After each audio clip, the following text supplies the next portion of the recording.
Muy buenos días, estimados hermanos. Lo que estamos haciendo es un ejercicio muy sencillo, ir leyendo el libro de los Hechos, pero teniendo a la vista el marco histórico, el marco geográfico. Así que por eso tenemos el mapa acá a mi derecha, a la izquierda de ustedes, y apreciando algunas frases, algunas declaraciones que va escribiendo Lucas, inspirado por el Espíritu Santo, que nos hacen también ver o apreciar el marco espiritual de los acontecimientos que él va narrando. Hoy día, como en la última sesión, voy a tener que ir un poquito más rápido, así que estén atentos con sus apuntes para ir escribiendo y en la gracia del Señor esperamos terminar. Hechos capítulo 20. Estamos recorriendo con Pablo su tercer viaje apostólico y ayer vimos de que él ya entiende que no tiene más campo donde predicar el Evangelio en las regiones que ha recorrido y entonces se desafía a llevar el Evangelio a nuevos horizontes y entonces se propone ir a Roma y a España. Pero extrañamente, lo primero que va a hacer es ir en la dirección contraria. Roma y España quedan allá saliéndonos del mapa hacia la izquierda, hacia el oeste, y él se propone primero ir a Jerusalén, que está acá abajo del mapa. Y antes de ir a Jerusalén, dice que se va a devolver por Macedonia y Acaya, antes de ir a Jerusalén, y descubrimos que una de las razones es que él piensa recolectar una ofrenda en las iglesias de Macedonia y Acaya y llevar ese donativo a Jerusalén. Esa razón que él la presenta en sus cartas, la carta a los Corintios y la carta a los Romanos, Lucas no la menciona, no menciona el motivo de la ofrenda como la razón por la cual él va a Jerusalén. Y estamos postulando la tesis de que, porque para Lucas la razón por la cual él va a Jerusalén es porque él está recorriendo el camino de la cruz igual que su maestro. Y entonces Lucas va narrando el viaje de Pablo y haciendo permanentemente un paralelo entre Cristo y Pablo. Y va presentando las experiencias de Pablo como experiencias donde él está, por el Espíritu Santo, experimentando las mismas experiencias de su maestro. Entonces, en el capítulo 20 de Hechos, y en los apuntes estamos en la página 5, dice en el versículo 1 que después que cesó el alboroto, llamó Pablo a los discípulos, todavía está en Éfeso, y ese alboroto es el incidente de la diosa Diana o Artemisa, y entonces después que cesó ese incidente que pudo haberle costado a Pablo a lo menos un arresto, pero también pudo haberle costado la vida, si es que los discípulos no lo protegen, y él no se presentó en el teatro donde convulsionaba la chusma. Y así que llamó Pablo a los discípulos, y habiéndolos exhortado y abrazado, se despidió. Aquí sale entonces de Éfeso, y se dirige, tal como ya lo habíamos visto, para Macedonia. ¿Qué iglesias habrá visitado aquí en Macedonia? A lo menos 3, que son las que menciona el libro de los Hechos, que existe iglesia. Filipos, fíjense ahí en el mapa, Filipos, Tesalónica y Berea. Así que pueden anotar ahí que a lo menos debe haber visitado esas 3 iglesias, Filipos, Tesalónica y Berea. Siguiendo el orden geográfico de las ciudades, probablemente en ese mismo orden. Recuerden que él está desde Troas, fue a Macedonia. Así que la primera ciudad es Filipo, la segunda Tesalónica y la tercera Berea. Es probable que en ese mismo orden. Y el versículo 2 de Hechos 20, ¿qué cosa dice que hizo a los hermanos de estas iglesias? Dice el versículo 2 que después de recorrer aquellas regiones y de exhortarles con abundancia de palabras. Lucas resume así su visita, la visita de Pablo por estas tres iglesias. ¿Qué hizo en estas iglesias? Exhortarles con abundancia de palabras. Sospecho que la frase abundancia de palabras significa que compartió bastante y recibir abundancia de palabras. El verbo exhortar implica las ideas de que los animó, implica la idea de que también los consoló, los estimuló a seguir adelante y también conlleva la idea de que los corrigió.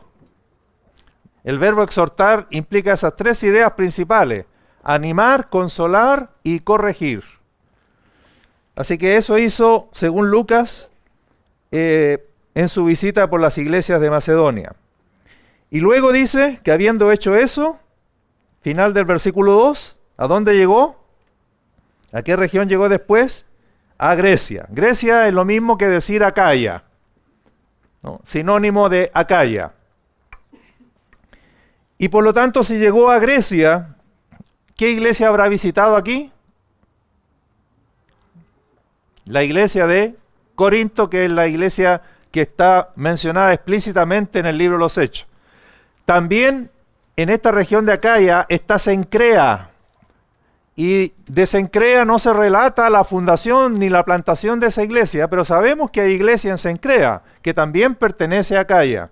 ¿Y cómo sabemos que hay iglesia? Porque cuando le escribe a los romanos, en los saludos al final del capítulo 16 de Romanos, menciona a Febe y dice que Febe es diaconisa de la iglesia en Cencrea.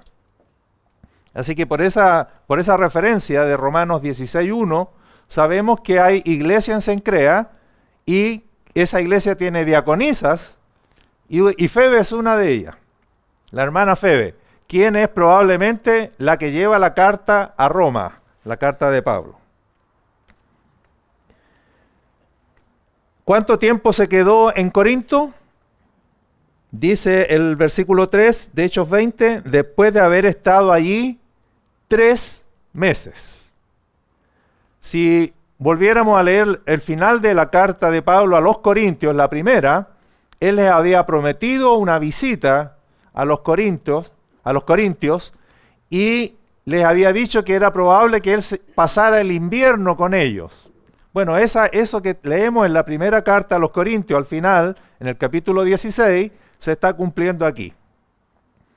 Él se quedó 3 meses, probablemente pasando el invierno en Corinto.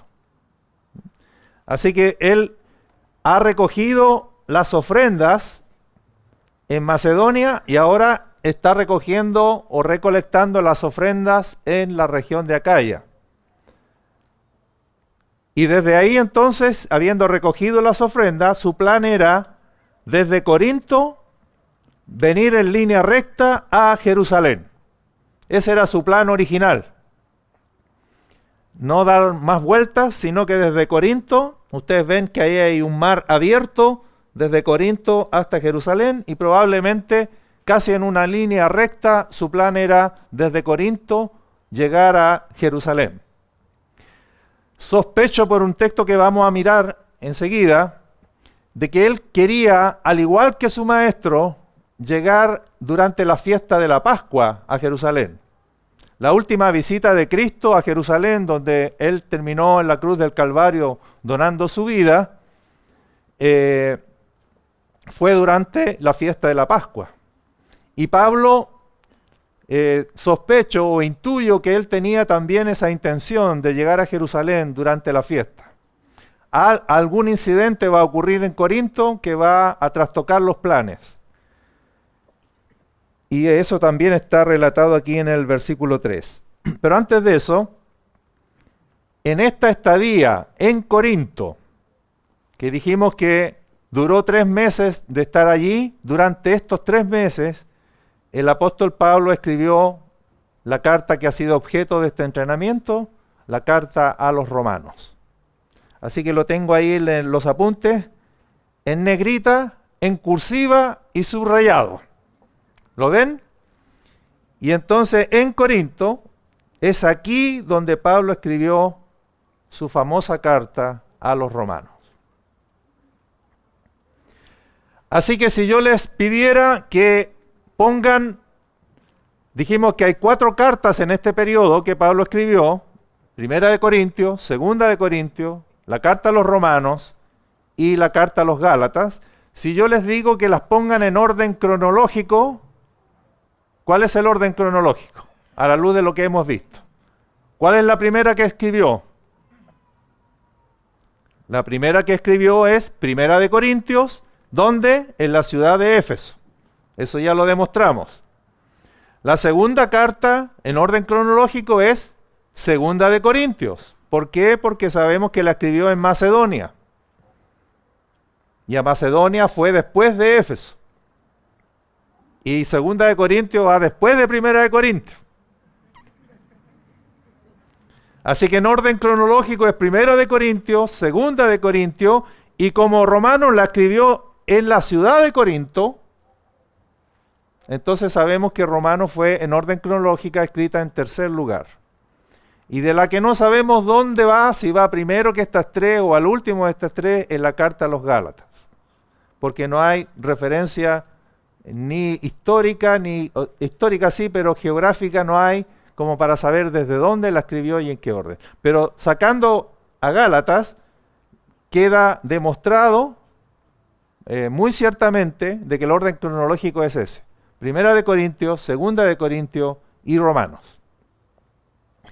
Muy bien, pongo ahí unos versículos para demostrar que, o para confirmar de que Pablo fue en esta ciudad, en este tiempo, en este momento, en la ciudad de Corinto, cuando estuvo ahí estacionado o establecido 3 meses, que allí escribió su carta a los romanos. Las evidencias que pongo allí son más bien indirectas, pero son evidencias sacadas de las mismas epístolas. ¿Ya? La mención de Erasto, que es tesorero de la ciudad, y ese Erasto es tesorero de la ciudad de Corinto. Así que ese tipo de evidencias nos confirmarían de que Pablo está escribiendo su carta a los romanos desde la ciudad de Corinto. En el momento en que él estaba recorriendo estas regiones antes de ir a Jerusalén, recogiendo o recolectando las ofrendas. ¿Qué incidente hizo a Pablo cambiar de itinerario? ¿Por qué no pudo desde Corinto viajar inmediatamente a Jerusalén? Leamos el versículo 3. Después de haber estado allí 3 meses en Corinto, y siéndole puestas acechanzas por los judíos para cuando se embarcase para Siria, aquí está Siria, en esta región donde está Jerusalén, entonces dice que sabiendo los judíos, hay un grupo de judíos que odia al apóstol Pablo, lo odia a tal grado que quiere matarlo, lo persiguen para matarlo. Hay varias referencias de que en Éfeso, cuando él le escribió la primera carta a los Corintios, les dijo, aquí se me ha abierto una puerta grande y eficaz para predicar el evangelio, pero dice, son muchos los adversarios. Hay un tal Alejandro que le ha causado muchos males al apóstol, y hay gente que lo odia y busca para matarlo. Y aquí entonces dice que no puede viajar desde Corinto a Jerusalén, porque los judíos le tenían puesto un complot para matarlo.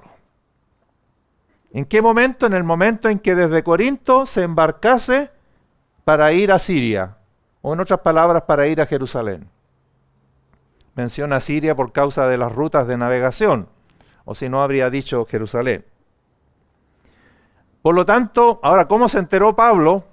Fue el Espíritu Santo, fueron los amigos, fueron la gente de la misma ciudad que le trajeron la información.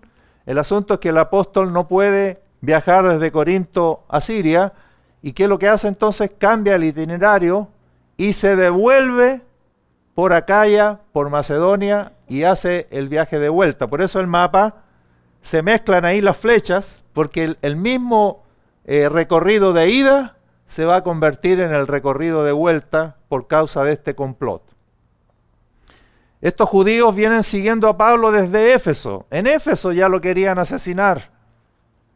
Y lo van siguiendo y ahora están en Corinto. O sea, donde Pablo llega, allá llegan estos sicarios que buscan matarlo. Y el Señor lo va librando a Pablo una y otra vez. Gracias al Señor por su poder.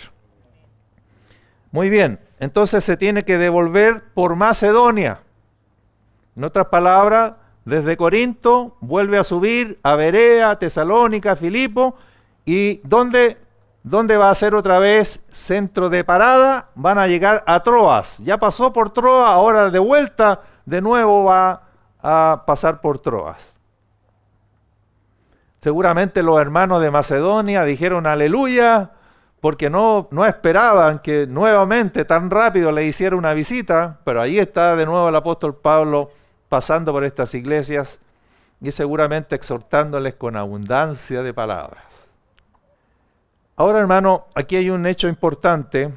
Quizás con esto yo estoy llegando al clima de la tesis, esto de que Pablo está recorriendo el camino de la cruz en este viaje a Jerusalén. Él está viviendo en Corinto, antes de devolverse durante estos 3 meses, está experimentando, vamos a decir así quizás también en toda su fuerza, la oposición de los judíos, la persecución de los judíos, el deseo de matarlo y terminar con él. Y es en ese momento donde estamos diciendo que él escribió su hermosa carta a los romanos. Entonces, imagínense esto, él está en un cuarto escribiendo su carta a los romanos y afuera están los judíos esperándolo para matarlo. Si usted estuviera escribiendo una carta y usted sabe que afuera lo esperan para matarlo, usted algo diría en la carta, ¿no es cierto? Por último, pediría la oración, ¿no? Oren por mí, hermanos, porque yo quiero llegar a ustedes a Roma. Recuerden que él nunca ha ido a Roma, llegó la carta primero. Lo primero que recibieron de Pablo fue la carta, pero su rostro todavía no lo habían visto nunca. Al final de los hechos recién va a llegar el hermano Pablo a Roma. Y no como esperaba, llegó en cadenas, encadenado, como un preso, como un reo. Así que uno esperaría en la carta a los romanos encontrar algo donde a lo menos diga, estos judíos, tales por cuales.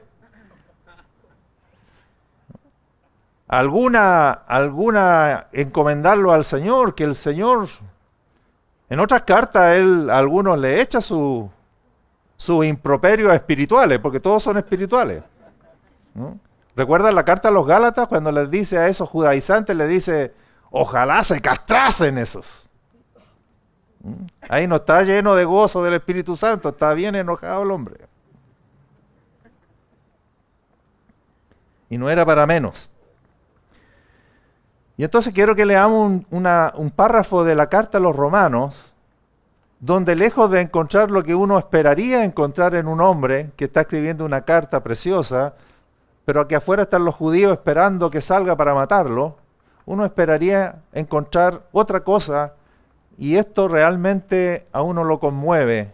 Leamos Romanos capítulo 9, versículos 1 al 5. Ya están ubicados en el contexto, ¿no?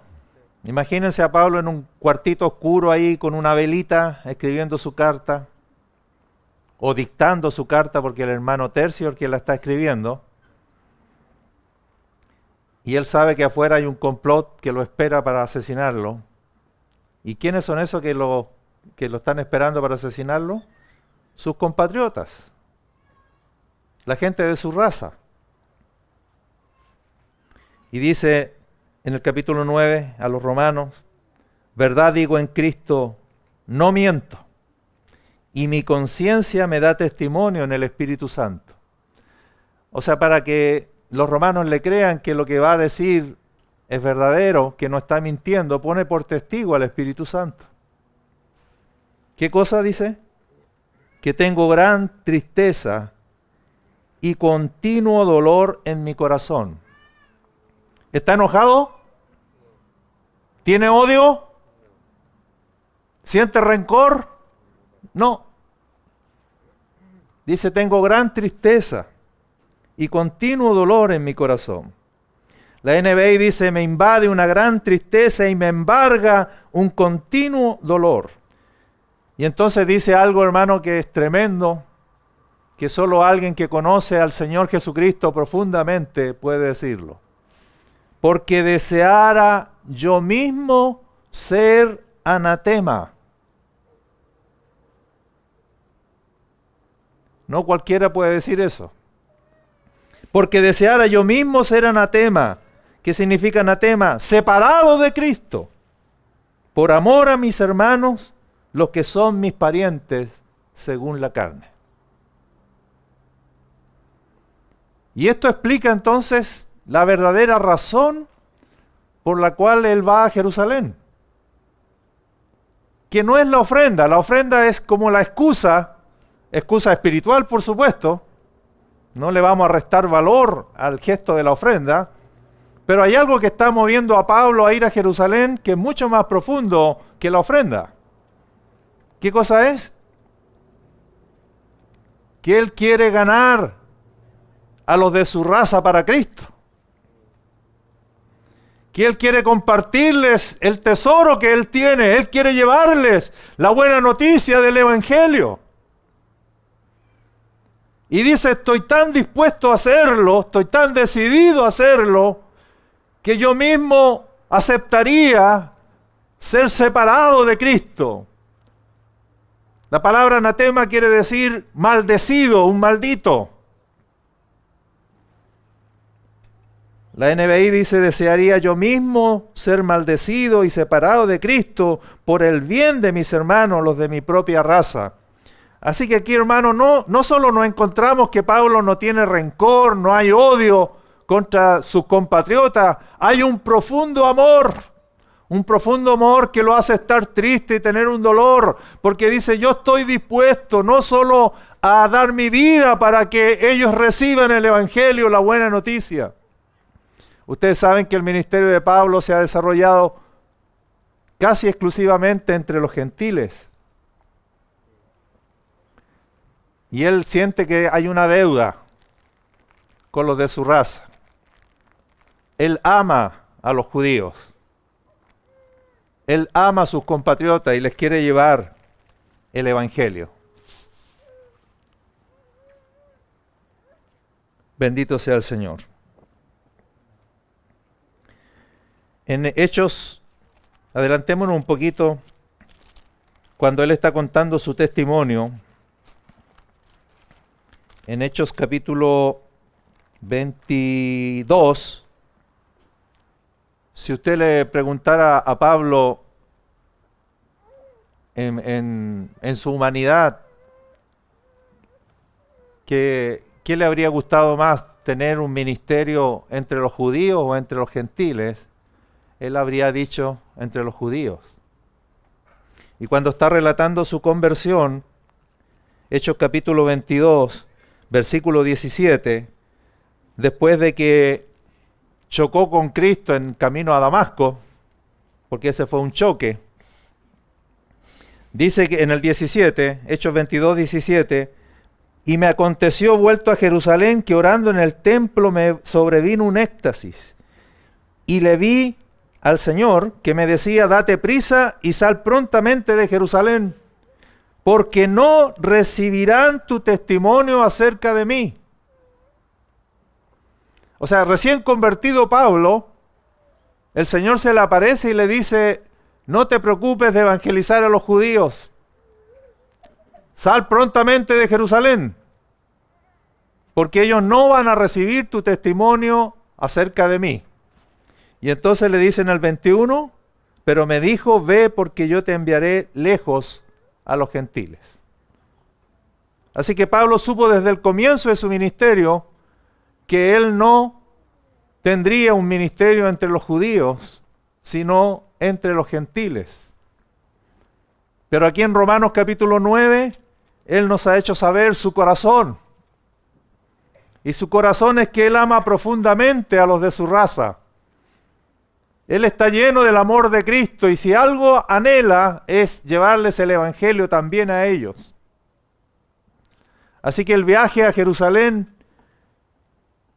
que está siendo estorbado, pero que Él insiste en ir, Él dice que está dispuesto no solo a llevarle a costa de su vida el Evangelio, sino Él dice, yo estaría dispuesto a ser separado de Cristo si con esa acción yo pudiera ganar a los de mi raza. Oh, qué profundo amor. Verdaderamente hay que poner al Espíritu Santo por testigo para hacer una declaración así.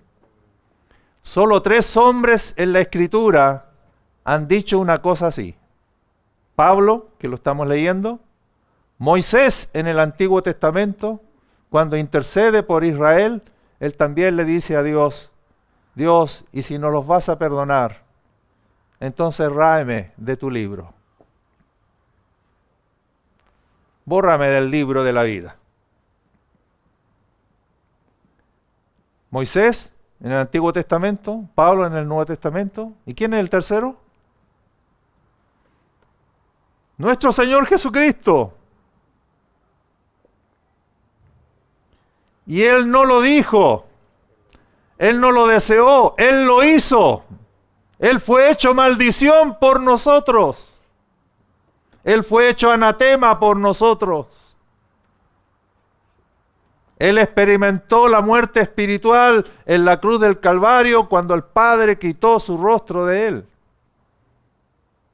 Y la carta a los Gálatas dirá, fue hecho maldición por nosotros, porque maldito es todo aquel que es colgado en un madero.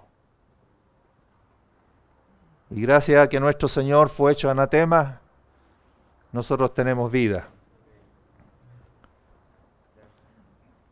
Claro, Pablo no llegó a hacerlo porque Dios no se lo estaba pidiendo, como a Moisés tampoco se lo estaba pidiendo. Ellos se quedaron en el deseo. Nuestro Señor Jesucristo lo hizo, lo llevó a cabo. Pero esto nos muestra el corazón de Pablo, porque estamos diciendo que ahí escribió, y él está viajando a Jerusalén. Y sabemos a qué va entonces a Jerusalén. La ofrenda es algo que va a preparar el corazón, pero Pablo dice, yo quiero ganar para Cristo a los de mi raza. Y aunque ellos me odian, y aunque el Señor ya me advirtió que no recibirán mi testimonio, Él está dispuesto a ir y a lo menos a intentarlo aún a costa de su vida. Porque en esto consiste la tercera etapa. La tercera etapa, tanto de la vida del Señor como de la vida de Pablo, consiste en qué cosa, hermano. Nuestra vida, y esto va a quedar como un tremendo desafío para llevar a nuestras casas, a nuestras localidades, la vida de todo creyente debe terminar con esta tercera etapa, que no es otra que donar la vida. El hermano Romeo resumió las 3 etapas del apóstol Pablo. No recuerdo la primera palabra que usaste. La segunda era predicando, los segundos 11 años, y la última era derramando. Ese es el verbo que usaste. ¿Y la primera cuál era? De silencio. O de relectura. Y la última es derramando. ¿Derramando qué? Derramando la vida. Donando la vida. No es solo servir al Señor. No es solo hacer cosas para el Señor. Es entregando la vida. Y solo si nuestra vida va a terminar así, entonces será una vida que se parece a la vida del Señor. Solo si nuestra vida cristiana termina derramando la vida, entonces habremos sido conformados a la imagen de Cristo. ¿Hay alguna mano diciendo amén? Que Dios nos conceda su gracia. ¿Y qué estamos viendo en Pablo? Un hombre dispuesto a morir por la causa del Señor, un hombre dispuesto a entregar su vida para que otros reciban la vida de Cristo. Así que estas palabras de Pablo aquí en Romanos, mientras escribe su carta a ellos y afuera lo esperan para asesinarlo, no encontramos odio, sino encontramos un profundo amor por ellos, un profundo amor por los enemigos, al punto de querer estar dispuesto a morir con tal de ganarlos para Cristo. Alabado sea el Señor. Muy bien. ¿Quiénes acompañan a Pablo? Volvamos a Hechos capítulo 20. Y ustedes siguen completando allí su material. ¿Quiénes acompañan a Pablo con este donativo? Recuerden entonces que ya ha terminado de recoger las ofrendas y se va a devolver por Macedonia. Pero el versículo 4 menciona 7 hermanos que van acompañando a Pablo a Jerusalén con este donativo. ¿Cuáles son? Escriban ahí, número 1, Sópater de Berea, Aristarco y Segundo de Tesalónica, Gallo de Derbe. A propósito de gallo, hay varios gallos. Así que usted tiene derecho a preguntar, ¿qué gallo es este? Hay un gallo macedonio, hay un gallo de Derbe y hay un gallo de Corinto. Este gallo es de Derbe. Y Timoteo, ¿de dónde es Timoteo? ¿Alguien recuerda? ¿De qué localidad? Ya, no se los voy a decir eso. ¿Y de Asia? ¿Quién lo acompaña? Tíquico y Trófimo. 7 hermanos. ¿Quiénes son estos hermanos? Vimos ayer que son apóstoles de las iglesias, designados por las iglesias, enviados por las iglesias para ser testigos de este donativo que se lleva a Jerusalén. Debemos aprender de Pablo también a hacer las cosas, especialmente cuando se trata de dinero, de hacer las cosas con la mayor transparencia posible. Y Pablo lo está haciendo así. Él no está tomando el dinero solo él, hay testigos del dinero que va recibiendo, porque las iglesias han designado hermanos, y por lo tanto, cuando llegue a Jerusalén, estos hermanos serán testigos de que la cantidad que se recolectó es la cantidad que se entregará, y estos hermanos volverán a sus iglesias y darán informes de que efectivamente los 4 millones de pesos que había aportado la localidad de Pudahuel, efectivamente esos 4 millones llegaron a Jerusalén. Amén. Tenemos que aprender a hacer las cosas delante de Dios y también con honradez delante de los hombres. Aquí está lleno de lecciones, de cosas prácticas que hace que actuemos agradando al Señor en todas las cosas. Así que 7 hermanos menciona aquí que le van a acompañar por Macedonia, van a llegar a Troas y van en dirección entonces por esa vuelta para escapar del complot de judíos que lo quieren asesinar a Pablo. Estos 7 hermanos, dice el texto, que se adelantaron, versículo 5, estos habiéndose adelantado nos esperaron en Troas. Y hay que fijarse aquí en la primera persona plural. Subraya ahí la palabrita nos. Estos 7 hermanos se fueron de Corinto antes que Pablo y iban a esperar a Pablo en Troas. Troas es el lugar, la escala más importante de todos los viajes. ¿Y qué pasó con Pablo? Pablo se devolvió por Macedonia y por la expresión nos, estos habiéndose adelantado, nos esperaron en Troas. Cuando pasó por Macedonia, ¿a quién recogió y quién se unió al grupo que va a Jerusalén? El hermano Lucas.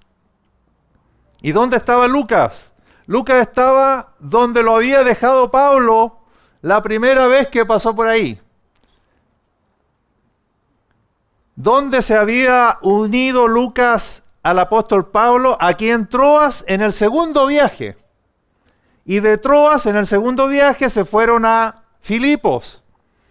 Y Lucas va relatando en primera persona plural el viaje desde Troa a Filipos. En el segundo viaje. Y cuando él pasa a Tesalónica, en el segundo viaje ya no aparece el relato en primera persona plural, lo cual indica que a Lucas lo dejó en Filipos. Y él siguió, el apóstol Pablo, hacia Tesalónica y después Berea, y después Corinto, en el segundo viaje, y ya Lucas no relata. Ahora que vuelve por Macedonia, toma a Lucas y Lucas se une al grupo. Así que tenemos 7 hermanos, más Pablo 8, más Lucas 9. A lo menos tenemos 9 hermanos que van viajando con él hacia Jerusalén. Versículo 5 entonces es el momento en que Lucas se une al viaje de Pablo y entonces él va relatando ahora en primera persona plural. Nos esperaron en Troas. Fíjense el 6. Y nosotros, o sea, Pablo y yo, y capaz que algún otro más, pasados los días de los panes sin levadura, o sea, ¿qué hicieron mientras Pablo estuvo en Filipo y recogió a Lucas antes de ir a Troas? Dice que celebraron la fiesta de los panes sin levadura. El apóstol Pablo no se pierde fiesta judía porque en ese lugar él se va a encontrar. Recuerden que la Pascua, Pentecostés y la fiesta de los tabernáculos eran fiestas donde venían todos los judíos a un lugar a celebrar. Así que en Filipo estaban celebrando la fiesta de los panes sin levadura y ellos se quedaron ahí con Pablo aprovechando esa fiesta y dice, pasados los días de los panes sin levadura, navegamos de Filipos, así que Lucas estaba en Filipos, allí lo recogió Pablo, y en 5 días nos reunimos con ellos en Troas, donde nos quedamos 7 días.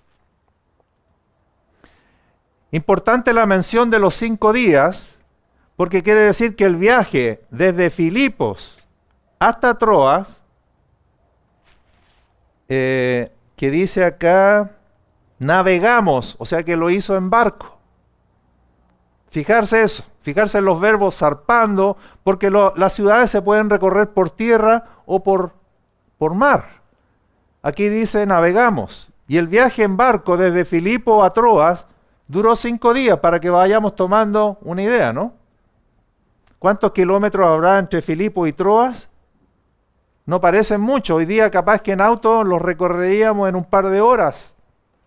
Pero en esa época, en barco les tomó 5 días zarpar de Filipo y llegar a Troas.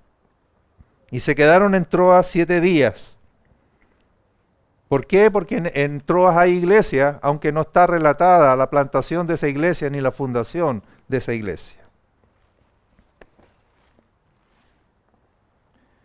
Esta mención de los panes sin levadura es lo que les dije delante, que probablemente si no hubiese sido por el complot, él hubiese estado para la Pascua en Jerusalén y no en Filipos, como finalmente aconteció.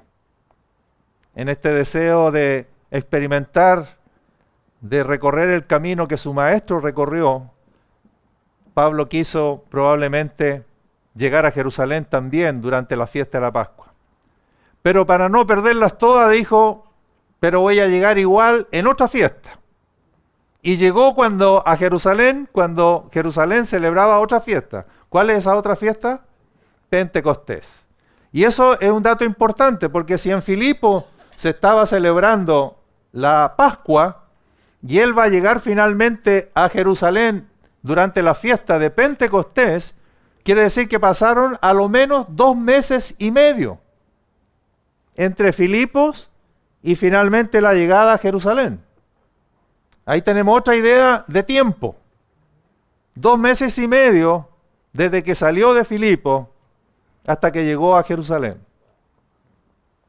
Entonces estas cosas le van dando sabor a la lectura, nos podemos seguir imaginando los acontecimientos y tomando mayor conciencia de lo que estamos leyendo.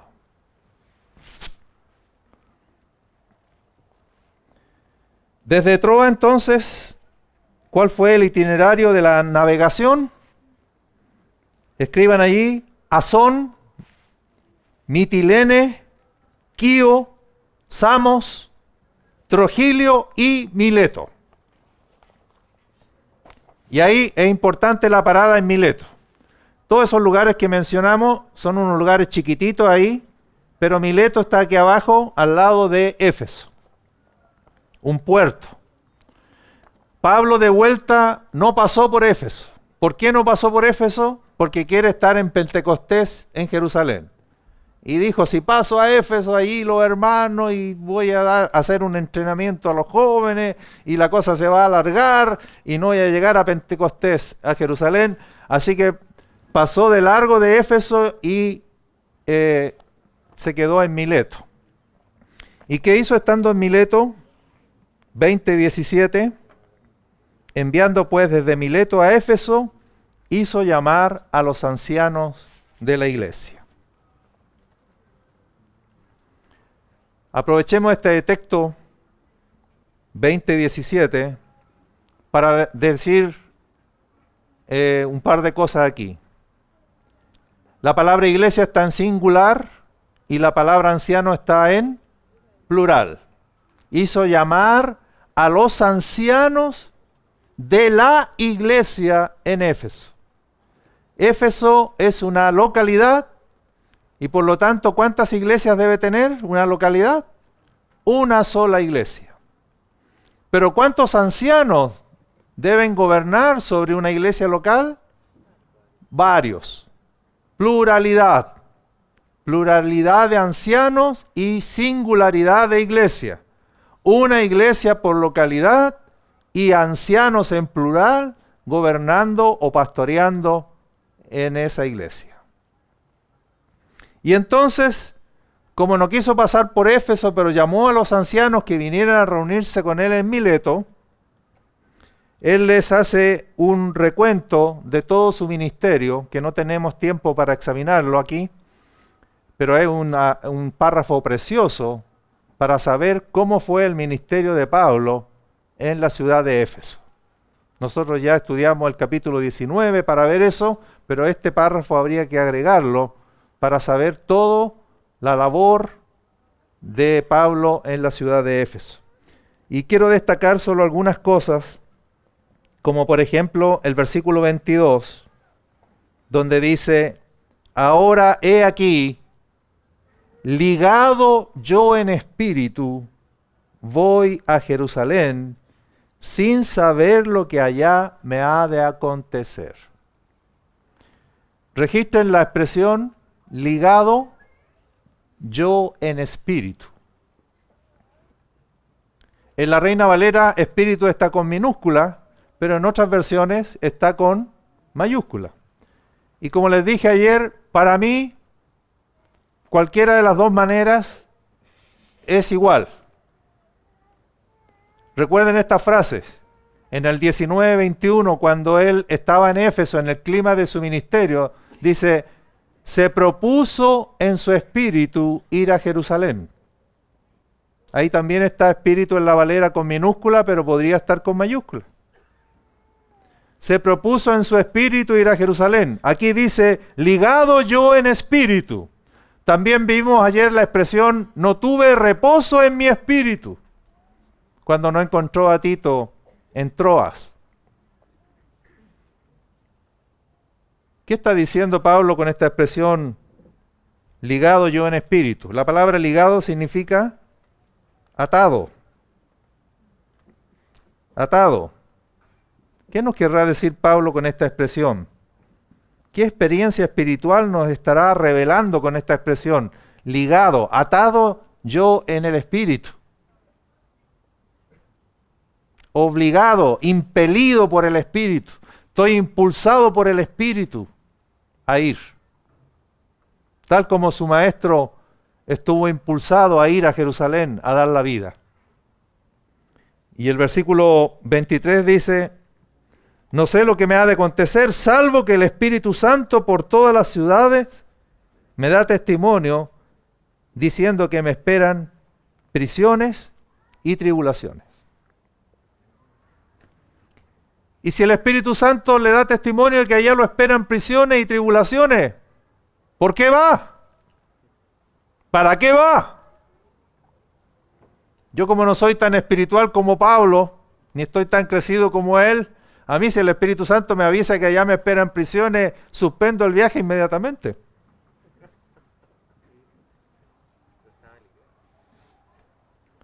Y mire lo que él dice: aunque el Espíritu Santo le da testimonio por todas las ciudades que va recorriendo camino a Jerusalén, que le esperan allá prisiones y tribulaciones, dice, pero de ninguna cosa hago caso, ni estimo preciosa mi vida para mí mismo. O sea, yo no la quiero conservar mi vida porque es el mayor valor que yo tengo. Mi vida es lo que más valoro, así que por lo tanto eso nunca la voy a poner en juego. No, no, dice, yo no estimo mi vida tan preciosa con tal que acabe mi carrera con gozo. La palabra carrera entonces nos da la idea de camino, con tal que termine mi camino. ¿Qué camino está recorriendo Pablo? ¿Qué recorrido está haciendo? ¿Qué carrera es esta que él quiere terminarla con gozo? Que entre paréntesis no la terminó aquí en Jerusalén, aunque él estaba dispuesto a terminarla ahí. ¿Dónde la va a terminar? En Roma. Y cuando usted lee su última carta, la segunda carta a Timoteo, que es su última carta, él dice, he acabado la carrera. Pero aquí dice, yo estoy dispuesto y no estimo mi vida como el valor máximo, como el valor supremo, porque yo estoy dispuesto a cualquier cosa con tal de acabar mi carrera con gozo. Y una segunda cosa, a lo que él está dispuesto, y su vida no está por encima de eso, dice, y acabar el ministerio que recibí del Señor Jesús. Así que quiere terminar su carrera con gozo y quiere cumplir el ministerio, terminar el ministerio que recibió del Señor Jesús. Y ahí me quiero detener un poquito, y ya estoy terminando porque se me fue el tiempo. ¿Qué entiende él por su cumplir su ministerio? Y agrega una frase en el versículo 24. La palabra ministerio es diaconía. ¿Cómo él quiere terminar su diaconía? ¿En qué consiste la diaconía que el Señor Jesús le encomendó? ¿Y cuál es la última frase del versículo 24? ¿En qué consiste el ministerio que recibió el Señor Jesús? En dar testimonio del Evangelio de la gracia de Dios. Y es muy importante la palabrita que está usando aquí, testimonio. Mi ministerio consiste en dar testimonio del Evangelio de la gracia de Dios. La palabra testimonio, estoy en la página 6 de los apuntes, en griego es marturomai. De ahí viene la palabra mártir. El verbo es marturomai. Esa es la palabra que se traduce aquí, en general se traduce testimonio. Pero aquí en el 2024, y hay que dejarlo subrayado, él no usa la palabra marturomai, sino la palabra diamarturomai. El verbo está con un prefijo griego, una preposición griega, diamarturomai. Y esa preposición griega, ese prefijo en el verbo, es muy importante. Él la usa solo 3 veces, Lucas, en el libro de los Hechos. En el material están las otras 2 veces en que usa no marturomai, sino diamarturomai. Es muy importante porque quiere decir que Pablo quiere dar testimonio del Evangelio de la gracia de Dios, no solo con palabras, no solo predicando, no solo enseñando. Él quiere dar testimonio del Evangelio de la gracia de Dios viviendo en su carne, pasando él por el martirio. De manera que no solo se escuche el Evangelio de la gracia, sino que la gente lo pueda ver en él. Otra vez el deseo de Pablo de donar su vida. Inventé aquí una figura para ilustrar la diferencia que habría entre marturomai y diamarturomai. No es lo mismo ser testigo del choque de un bus desde la vereda del frente. Esta sería la diferencia, ¿no? Un testigo es alguien que presencia algo. Pero no es lo mismo que usted va por la calle y presencia un choque entre dos vehículos, pero usted lo observa desde afuera, desde la vereda de enfrente. Diamarturomai sería contar, ser testigo de un choque, habiendo ido en el auto, habiendo pasado por la experiencia, habiéndolo vivido. Y cuando Pablo está diciendo aquí, yo quiero dar testimonio del Evangelio de la gracia de Dios, y está usando el verbo diamarturomai, él está diciendo, yo quiero ser testigo viviendo la gracia de Dios, experimentando la gracia de Dios, siendo un testimonio vivo del Evangelio de la gracia de Dios. En otras palabras, si la buena noticia es que Cristo Jesús vino al mundo y al donar su vida salvó a los pecadores, bueno, yo también quiero llevar el Evangelio no solo con palabras, sino también quiero donar mi vida para la salvación. En este caso, de los de su propia raza. Y por eso va a Jerusalén. Este verbo va a volver a aparecer y es donde termina el viaje en Jerusalén en el 23:11. Y ahí vuelve a usarse este verbo diamarturomai. Y ahí está el último versículo donde se cierra el viaje de Pablo a Jerusalén. Muy bien. Termino solo mencionando algunos paralelos entre Cristo y Pablo.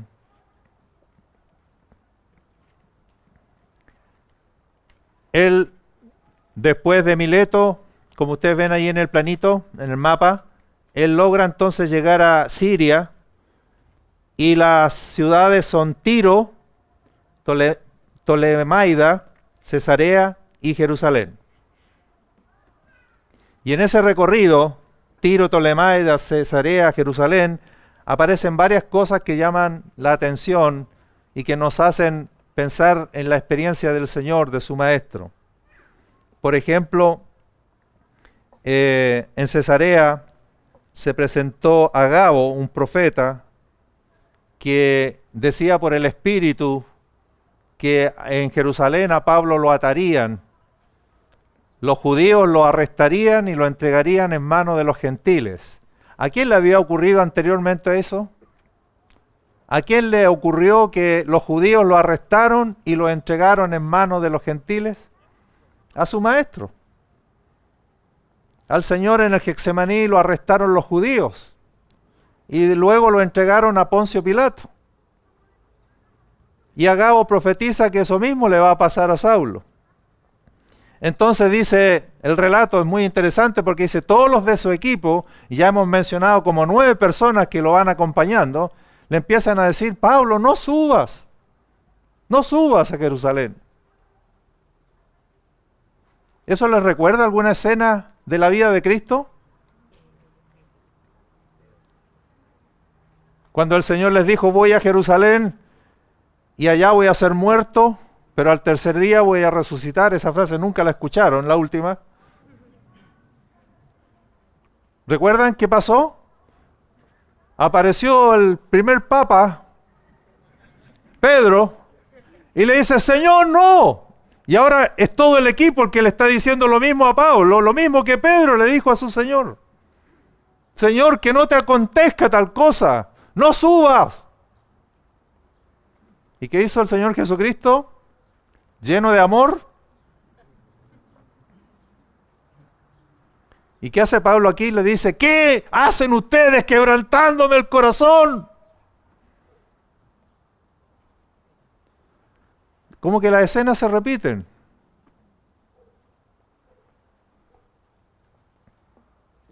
Yo estoy dispuesto no solo a ser atado, más aún a morir en Jerusalén por el nombre del Señor Jesús. Entonces Lucas dice, como no pudimos persuadirlo, dijimos, bueno, que se haga la voluntad del Señor.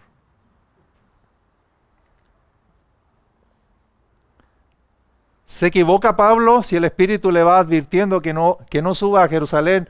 O mejor dicho, lo que le espera en Jerusalén. ¿Pablo se equivoca al ir a Jerusalén? Es algo que se discute en los comentarios bíblicos por ahí. Y unos dicen que sí, que se equivocó, y otros dicen que no. ¿Qué cree usted? ¿Cuántos están por el sí y cuántos están por el no? Yo creo que la respuesta la encontramos en el paralelo con Cristo. ¿Tenía razón Pedro? ¿Tenía razón Cristo? El que tenía la razón era Cristo. Por lo tanto, acá, ¿quién tiene la razón? ¿El equipo de Pablo que le dice que no suba o Pablo?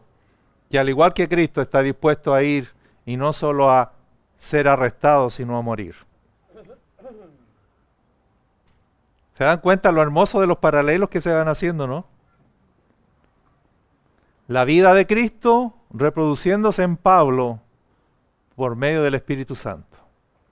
Y Pablo está siendo testigo del Evangelio de la gracia de Dios, no solo con palabras, sino con su propia vida. Qué desafío para los predicadores. Qué desafío para los que enseñamos la palabra del Señor. Nuestro ministerio es solo dar testimonio con palabras. Yo me llevo una buena tarea para la casa después de este entrenamiento. Cuando llega a Jerusalén, lo recibieron a Pablo con gozo, dice. Ese es el verbo que se ocupa. Lo recibieron con gozo. A Jesús, ¿cómo lo recibieron en Jerusalén? Con gozo. Salió una multitud de niños y de jóvenes y gritando, ¡Hosanna, Hosanna! Y ese mismo paralelo de Cristo lo vemos acá. ¿Quiénes subieron con Jesús a Jerusalén? Iban sus discípulos, iba Jesús, sus discípulos y otro grupo que lo acompañaba, especialmente de mujeres. Así que vamos a decir así, en la comitiva de Jesús que llegó a Jerusalén, iba Jesús, sus discípulos y otras personas. Y cuando Pablo llega a Jerusalén, donde lo reciben con gozo, al igual que su maestro, él va a su equipo, que hemos mencionado, y hermanos de Cesarea que lo acompañan a Jerusalén. 3 clases de personas aquí, 3 clases de personas allá, con el mismo recibimiento con gozo. Cuando lo arrestan a Pablo en Jerusalén, igual como arrestaron a su maestro, ¿qué gritaba la chusma? ¿Qué gritaba la multitud de judíos que lo arrestaron a Pablo? ¡Muera! ¡Mátenlo! ¿Qué gritaba la multitud contra el Señor? ¡Crucifícale! ¡Crucifícale! Ahí hay otro paralelo. Y tal como a su maestro, lo arrestaron los judíos y lo entregaron a los gentiles. A Pablo lo arrestaron los judíos y lo entregaron a los gentiles. Y ahí se menciona un tribuno y aparece el nombre, Claudio Lisias, el nombre de ese tribuno, que intenta saber por qué la multitud judía quiere que maten a Pablo. Él ni lo conoce. De hecho, no sabía ni que era ciudadano romano. Así que como no se sabe la causa, dice, tortúrenlo para saber por qué lo están acusando y quieren matarlo. Yo usé el verbo torturar, pero es azotarlo. La tortura de aquella época. ¿A quién habían torturado anteriormente? A su maestro. Solo que Pablo tenía una cartita bajo la manga y le dijo al tribuno, ¿es que se puede azotar a un ciudadano romano sin haberlo condenado? Y el tribuno dijo, ¿eres ciudadano romano? ¿Y cómo es que eres ciudadano romano si eres judío? yo compré la ciudadanía con una alta suma de dinero. Pablo le dijo, no, yo de nacimiento. Yo soy ciudadano romano de nacimiento. Así que cuando supo eso, se libró de los azotes. Si no, habríamos encontrado otro paralelo. Su maestro azotado, Saulo azotado. Y termino con esto. Cuando comparece ante el sumo sacerdote, que en el caso de Jesús se llamaba Caifás, en el caso de Saulo se llama Ananías, a Pablo, a alguien no le gustó la respuesta que le estaba dando al sumo sacerdote y alguien lo golpeó en la boca. Le mandó una bofetada en la boca. Y hay alguien que anteriormente había corrido la misma suerte. También cuando estaba frente al sumo sacerdote. Juan 18:22, ¿quién es ese? Jesús. ¿Casualidades? ¿Meras coincidencias? No. Según Lucas, Pablo en su viaje desde Éfeso a Jerusalén, recorrió ni más ni menos, al igual que su Señor, el camino de la cruz. Fue testigo de Cristo no solo con palabras, sino con su propia vida. Desde Jerusalén, arrestado, se va preso a Cesarea por 2 años. Él compareció ante su propio Pilato se llamó Félix y Festo. Pablo, al igual que su maestro, compareció ante su propio Herodes. No recuerdo cuál Herodes al que compareció Pablo, parece que, no sé si Antipas o Felipe, no me acuerdo. Pero compareció ante su propio Herodes, al igual que su maestro. Y de Cesarea, encadenado, viajará a Roma a comparecer ante el emperador. Un viaje en cadenas. Y el libro de los Hechos termina diciéndonos que estuvo 2 años más preso en Roma. En realidad no preso, sino con arresto domiciliario, porque le permitieron alquilar una casa que estaba con un guardia romano. Y él dice que durante esos 2 años que estuvo preso con arresto domiciliario, él pudo hablar de Cristo abiertamente y sin impedimento. Pero encadenado y vigilado por un guardia. Eso sabemos que duró 2 años solamente porque Lucas lo dice en el último versículo. Y lo que no sabemos a ciencia cierta es si duró 2 años porque después de eso lo mataron o si duró 2 años porque después de eso quedó libre. Que es lo más probable, que quedó libre. Y según la segunda carta de Pablo a Timoteo, entonces ahí lo vemos nuevamente en Roma arrestado, ya no en una casa alquilada, sino como nos ha dicho el hermano Romeo, en una mazmorra, ahora verdaderamente en una cárcel, y esa fue de la cual no salió, o si salió de esa cárcel fue para ser guillotinado, ¿no? O le cortaron la cabeza con la espada. Bendito y alabado sea el Señor. Te damos gracias, Padre, en el nombre de Jesús, por este recorrido, por este precioso libro, el libro de los Hechos, que nos permite, Señor, revivir, conmemorar la historia de la primera iglesia, de la iglesia del primer siglo, y recorrer la historia de este precioso siervo tuyo, como fue el apóstol Pablo. Lo que vemos en él no es otra cosa que la vida de Cristo reproduciéndose en él por el poder de tu Espíritu Santo. Lo que vemos en Pablo no es otra cosa que un hombre conformado a tu imagen. El carácter de Cristo formado en él. De manera que tomamos el desafío de sus propias palabras. Imítenme a mí, así como yo imito a Cristo. Padre, gracias en el nombre de Jesús. Amén. Muchas gracias, hermanos. Espero que el material con que ustedes quedan les sirva.